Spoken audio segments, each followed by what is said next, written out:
Hello and welcome to Referendum TV. And tonight I'm joined by Anas Hassan of the official Anas Hassan blog. Welcome, Anas. Thank you very much indeed. You're here tonight because you've made a bit of a journey recently, is that right? Yes. And you've come out for Yes. I have. You want to just give us some background there in terms of how that's come about for you and what's been the clincher, if you like, that swung you to declare for Yes? Well, last night I declared for Yes, and in my blog I gave a brief introduction of where I was before and where I am now. Yeah. And politically speaking, I was a member of the Conservative Party between 2009 and 2012. Mm-hmm. But I think this didn't really start until... So that's 2009 to 2012. 2009 to 2012. Put that down to youthful exuberance, shall we? well, if you insist. I then left home in 2011 and started my pre-registration year to train as a pharmacist. Right. The genie came out of the bottle, I think, from that point, because then I had a real sense of my identity in terms of my nationality, and I had a real sense that I was more Scottish than I actually thought I was. Can you tell the viewers where it is you went from and to? Well, I live in Kirkcaldy, right, and I've been brought up in Kirkcaldy for much of my life. I have so many fifers on this show. Oh, aye. Natalie McGarry, Andrew Miller, and now you. And I left home to head to Birmingham. Right. Because for the previous few years, I was actually up in Aberdeen studying for my pharmacy degree. So I went to Birmingham. And at that time, I was still a member of the Conservative Party. And at that time, you might remember, there was a leadership contest taking place. That's right. Yeah. And were you an active member then? I wasn't so active at that stage. I was literally sitting in the background, just watching what was going on. But you were actually at events and stuff. You were at the I was at events. I mean, I definitely remember. I was campaigning in the 2010 general election, for the 2010 general election. Oh, right, that's brave. Do you think so? And I got my first real taste of political campaigning and knowing what it's like to be on a campaign and how it all works and all that kind of thing. Mm. But I think at that point, I was not so engaged with politics. I had other things going on in my life. Absolutely. Yeah. So I basically watched from the background and saw the leadership contest taking place. But then I moved to Birmingham, and it was not until after I'd moved that my ballot paper had arrived in the post at home. So I actually physically couldn't vote. Right. And although I initially wanted Ruth Davidson to win, this is for the leadership. For the leadership. In my own opinion, I wanted Ruth to win. Murdo then came out and said, we need to disband the party, we need a brand new centre-right political party for Scotland. And then at that point... Do you agree with that? I agreed with that, and I wasn't so sure at first, but then when I thought about it, I thought that's the only way to go if the centre-right is to have any relevance in the current Scottish political setup. Right. So then we found out Ruth had won, and then I felt my place in the party had disappeared because I felt that Murdo's proposals were the better proposals. And I mean, don't get me wrong, Ruth Davidson's a very talented politician. Yes, whatever you think of her views and whatever you think of her political stance. She likes dogs, so that's a big one for me. So. Do you know her, do you? No, but I know she likes dogs. All right, okay. Basically, my place in the party had disappeared. And so I just let my membership expire, and I really started to feel uneasy about some of the decisions that were getting made by the coalition. So I just thought, in particular, what? I didn't like the legislation over charging tuition fees of up to £9,000 for students in England. I know it didn't affect us, but I just felt, at that stage in your professional qualification, that no longer had relevance for you, did it? No, because I didn't pay tuition fees because I was a student at a Scottish university. So I mean, it didn't affect me, but I just felt that I couldn't defend that to people, and I also... That was a Liberal Democrats that reneged on that. Of course, the Tories didn't. Well, there's a lot of controversy around that, of course, and obviously back at that time, I think if I rightly remember, Nick Clegg had said in the 2010 election campaign that they'll pledge not to increase tuition fees, and then suddenly the Lib Dems had generally voted to to bring that change in. It's part of the deals, yeah. Yeah, I know some of their MPs weren't in favour, but yeah, it wasn't just that. I just felt that the coalition really wasn't performing to the standard that I was And you yourself expecting. experienced a massive dislocation moving from the bright lights of Kirkcaldy to Birmingham. It was a change. Yeah. Yes, it was a change. And I mean, it was different. I mean, don't get me wrong. I was well received down there. I mean, most people, I got on very well down there. I was a bit anxious that maybe because it's a very cosmopolitan environment and it was different and it was in another country that I would, I might struggle or I might find the change a bit too much. But no, I managed fine. But the genie really came out of the bottle for me in terms of my own identity. And when my membership of the Conservative Party expired, I started to look at politics in a more broader sense. So I started to look at things in a more broad-minded sense. And I just looked at things in general in a more broad-minded sense as well. I mean, so you opened up to things. Yeah, kind of, if you want to put it that way, especially mainly with politics and that. I got on with my year of training, and then I finished in the later stage of 2012, and then I wanted to come home. And I actually remember one bank holiday weekend in the summer when I came back home for the first time in as many weeks. I just arrived to Edinburgh Waverley, and then I got off the train, and I just felt I was in a different country suddenly. I didn't feel that. Can you articulate that sense? Well, I mean, Scotland's currently still in the United Kingdom as it stands. I had this sense of Britishness. I hardly noticed. You hardly noticed. The referendum's not happened yet. Not yet. But I mean, I had this sense of Britishness about me beforehand. But then I remember that weekend, I got off the train and suddenly felt that. I mean, England and Scotland are two different countries, but I really, really sensed that somehow something had changed in Scotland.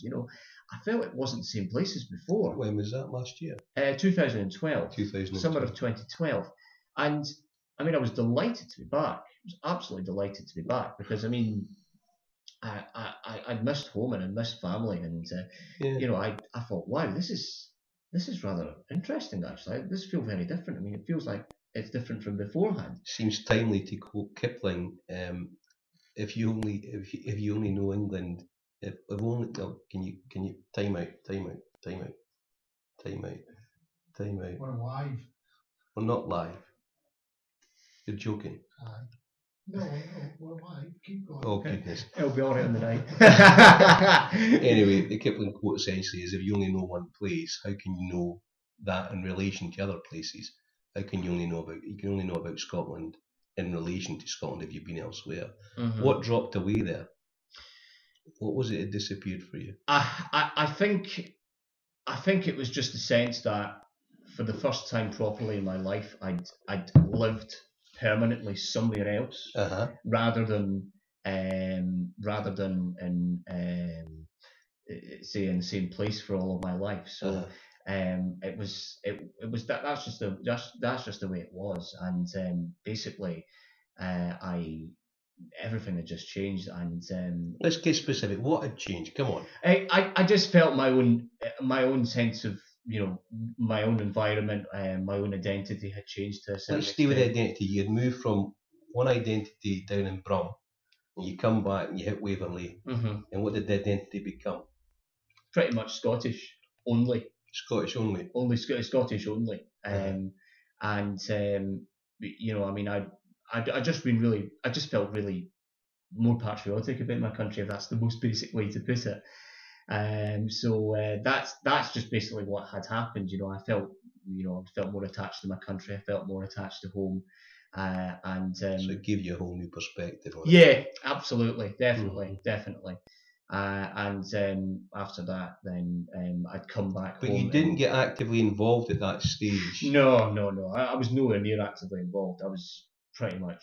You were setting up your new business and... No, I was actually finishing training as a pharmacist. I mean, I finished training in the latter part of 2012. And I basically came back home and, I was in no political party. I was just basically trying to start out as a new life as a pharmacist, effectively. Yeah. And I registered as a pharmacist in November of that year, and I didn't really start working until 2013, when I finally found my feet in terms of finding self-employment and actually just relying on myself for work and all that. So I was nowhere near any political activity or any. But nonetheless, you decided to start blogging. Yeah, just to give myself a wee voice Uh-huh. on the big world of the World Wide Web, and just coming to that then, what do you tend to blog about, and what's the angle you tend to come at things from? I blog about all sorts of things. I mean, I did blogs recently about my experience as a Clydesider at the Glasgow 2014 Commonwealth. How was that? Tell us. Oh, it was lovely. It was fantastic. It was just once in a lifetime experience. It was just absolutely fantastic. It was just really, really. I can imagine you'd be very charismatic. I don't know if the viewers can see. Anas is wearing a particularly spectacular pair of shoes. I just bought a dress for the occasion. I was at camera 2. Hello. Yeah. So I was in my wardrobe just before I came here tonight, and then I just thought I'd put on a pair of these, and I think the colours just fit very well, to be quite honest. So they blend in with the sofa. Yeah. So in this journey to yes, and in this process of the referendum, what's appealed to you? What's drawn you along the track towards declaring for yes? It's a various number of things. I mean, I just feel that devolution over the last 15 years has been a major success story for this country. Right. I think we've actually been given a platform as a country to do things our own way.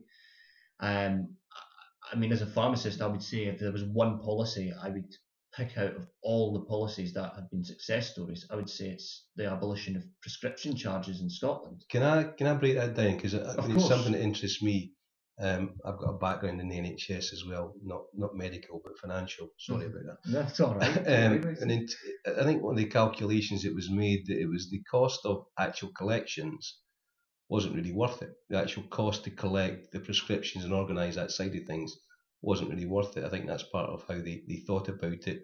Instead of sort of discriminating just for the people who were less able to afford, they just abandoned the whole lot. Mm-hmm. Coming at it from a pharmacist's angle, why was that beneficial for you? Well, it's beneficial because, first of all, it opens up access for patients, right, to actually receive their medications that have been prescribed to them by their doctors or by. Do you think people were missing out medications on occasion? Well, I think the danger of prescription charges is because there's such a fee attached onto it that there is a possibility that if you're not exempted from paying prescription charges, then you might be prescribed, for example, 2 medicines for asthma, like 2 inhalers. You've got one reliever and one preventer, and suddenly you have to choose between which one you want because you haven't got enough money in your bank. And that. So salbutamol or Seretide. Yeah, either one or the other. And I mean, that to me is just absolutely unacceptable to actually make patients face that dilemma. And I mean. Well, come on. What about your historic conservative credentials? What about the cost implication of that? Because there's a cost involved in providing all kinds of medicine. I mean, it's not a cost-free exercise. Of course, it's not exactly cheap. I mean, it is quite expensive to actually buy these medicines in for.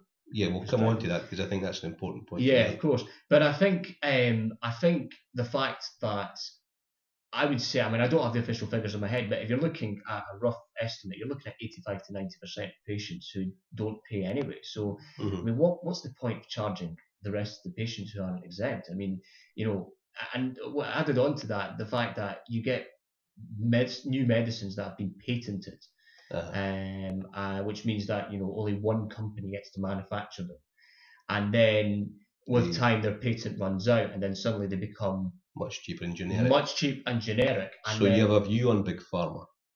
Well, I don't want this to be a career ender, but I take it you do have a view on generic creation and generic plans. I think well, for me personally, I mean, it doesn't really bother me whether a medicine's branded or generic. As long as it's the same medicine, it's manufactured in the same way according to law in this country, and that it's safe and effective for the patient to take.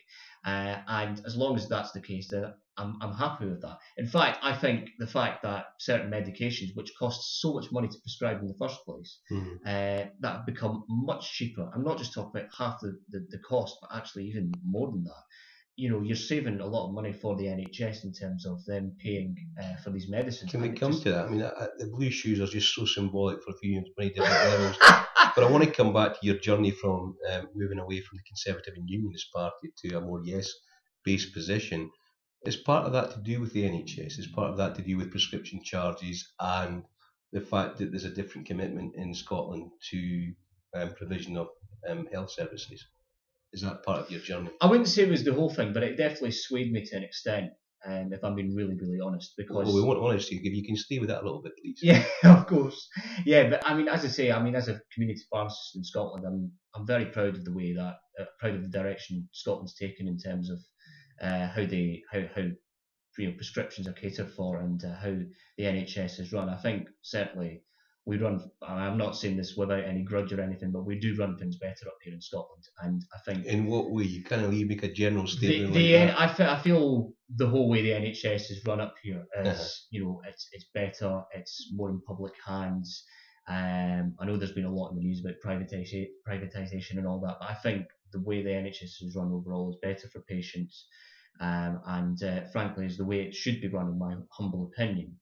And as far as prescription charges and accessibility to medicines is concerned, the fact that we have a policy in Scotland where we don't charge patients on the basis of cost or economical factors, and that we see patient need as more of a priority. I think that's very welcome, and I think when you were down south, Anas, did your colleagues mention the provision of free prescriptions as an issue for them, or something that perhaps irritated them in terms of them having to charge clients for that? I think I didn't really notice that as a point that my colleagues down south had mentioned, but I think certainly in some sections of healthcare down in England, it is definitely an issue that's spoken about. I mean, I'm a member of the Royal Pharmaceutical Society, and they're currently campaigning at the moment for prescription charges to be abolished in England, which I personally support because I do think that it's regressive. It's regressive. It's absolutely regressive. Least able to afford it. I want to just shift on a little bit now to other strands that have brought you to this decision point of yes. Mm-hmm. What can you maybe list a couple of those? Generally speaking, I do think that Scotland, does need more powers. I mean, I approach this from an issue of what does Scotland need in order to take the country forward in terms of developing the economy and taking our country in a direction which satisfies the needs of our. I can't even speak. Satisfies. You're doing not bad, I have to say. Thank you very much. Very kind. Satisfies the need of the Scottish population and basically where we're going as a country. Now, I know there's a lot of talk about this Devo Max option being put on the ballot paper, but what do you make of that? Initially, that was where I was quite happy to go. 2 years ago or so, I thought Devo Max is the next step. I think is the best step to take. Which would tie in your view on Murdo as well. Yeah, because I felt Murdo went in the right direction in terms of taking a more pro-devolution stance and saying that there needed to be more powers for Scotland. So that was really where I was going in terms of my own view. But you never got that for whatever reason. I think mainly the belief that would kill the issue stone dead for a generation, 20, 30 years. But that's kind of backfired. But what do you make of the most recent list or pronouncements that they're going to do this, they're going to do that, and they're going to do the other? It's frankly not enough. It's just not enough because, and I mean, a lot of people, I think, wrongly in the media have tried to dress it up as Devo Max. And it's not. It's not Devo Max at all. I mean, if you're only devolving welfare, some economical tax powers and whatnot, that's not Devo Max. That really isn't Devo Max. And I just feel that on the ballot paper, you've only really got two options. Yeah. And this is my own opinion only, but you've got either, if you want more powers, if you want all the powers, you vote yes. If you don't want those powers, you vote no, and you keep the United Kingdom.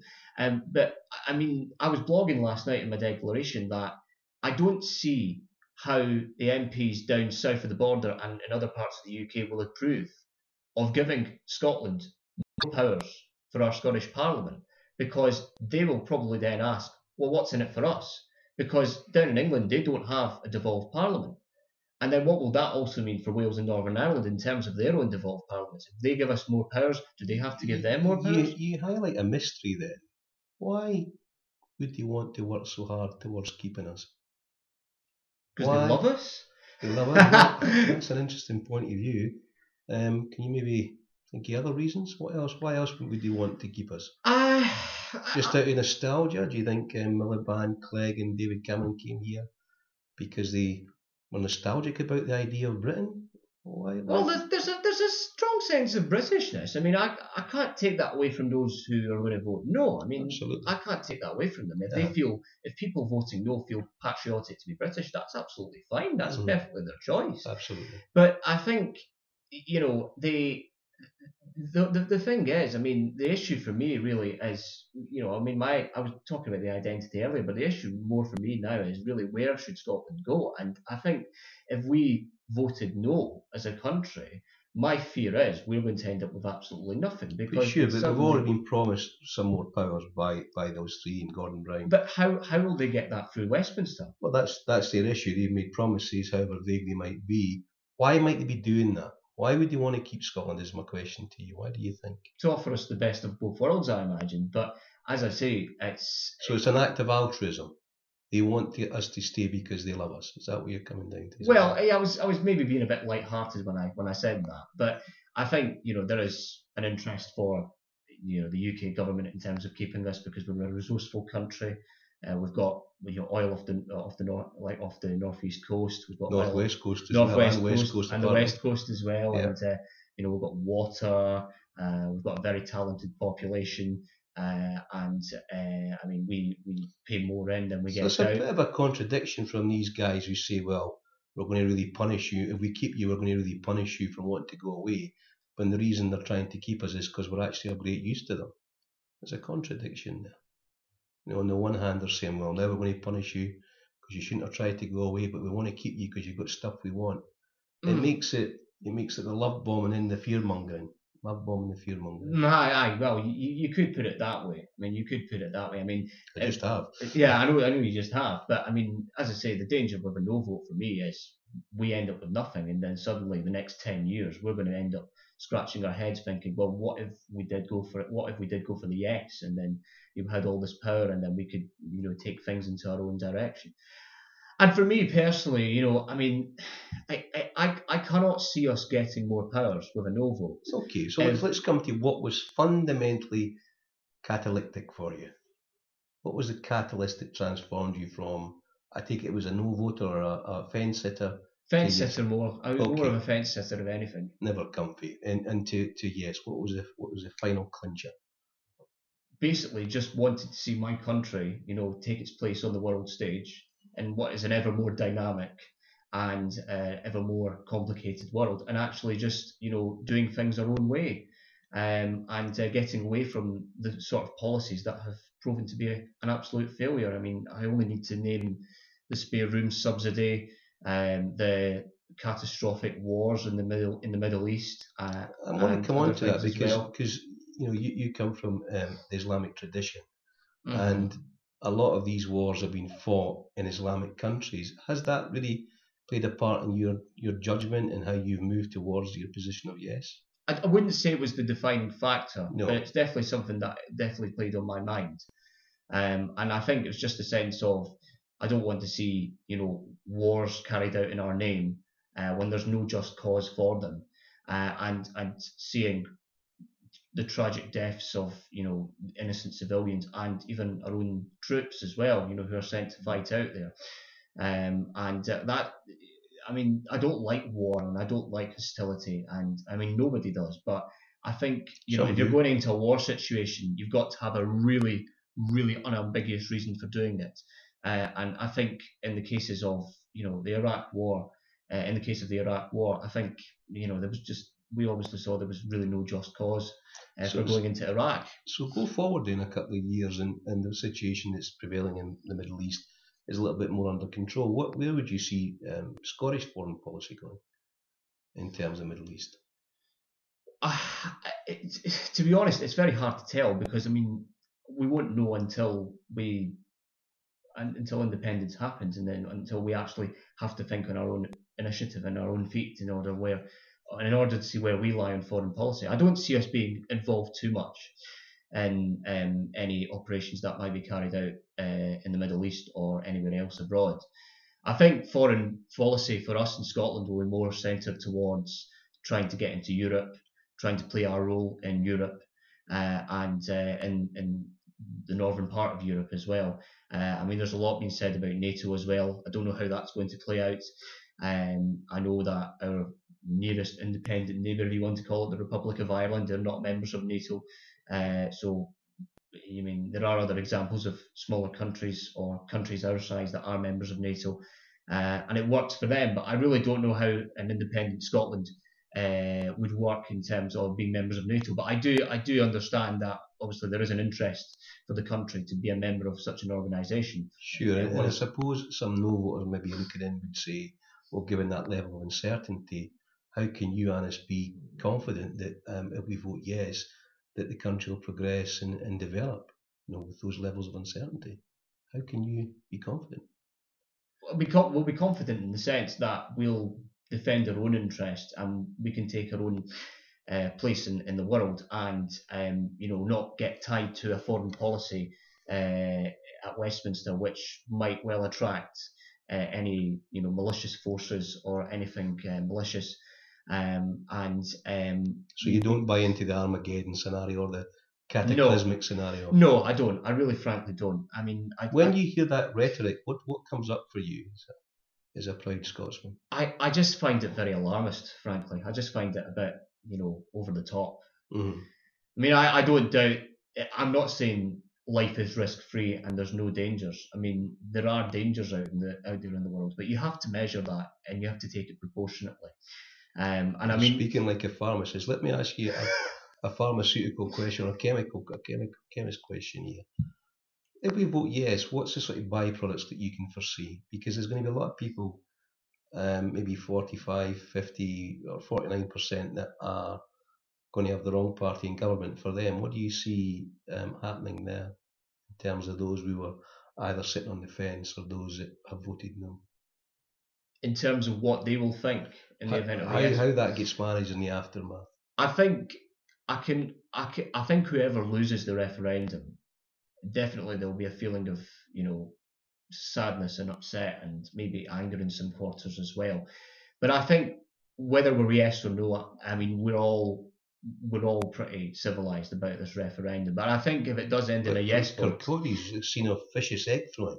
Yeah, sadly, and I mean it was really terrible what had happened. And I mean there was another incident in Glasgow. Really. It was one egg slammed against a guy's back. Yeah, but I mean there's been, I was going to also say there's been other incidents in Glasgow and other various forms of friction, between supporters of two sides, and in other incidents related to the discussion of the referendum and whatnot.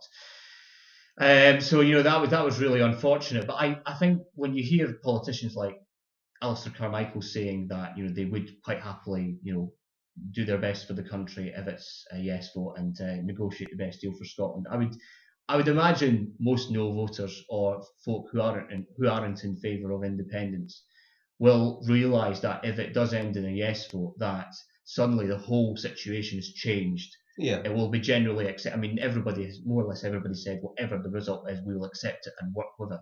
And I think if it does end in the yes vote, I would imagine that the vast majority of people will accept that. Even if the no campaigners are upset, disappointed, I think eventually, times will move on so quickly, because then the negotiation phase has to start, and then we as a country need to get the best deal in terms of Scotland starting out as an independent country. So I think people are generally very civilised about this, and I would imagine that we can take things forward positively, and I hope that happens. Well, Anas Hassan, thank you very much, and listen, welcome to Yes. Thank you very much indeed. Thank you. My absolute pleasure. Thank you. Cheers.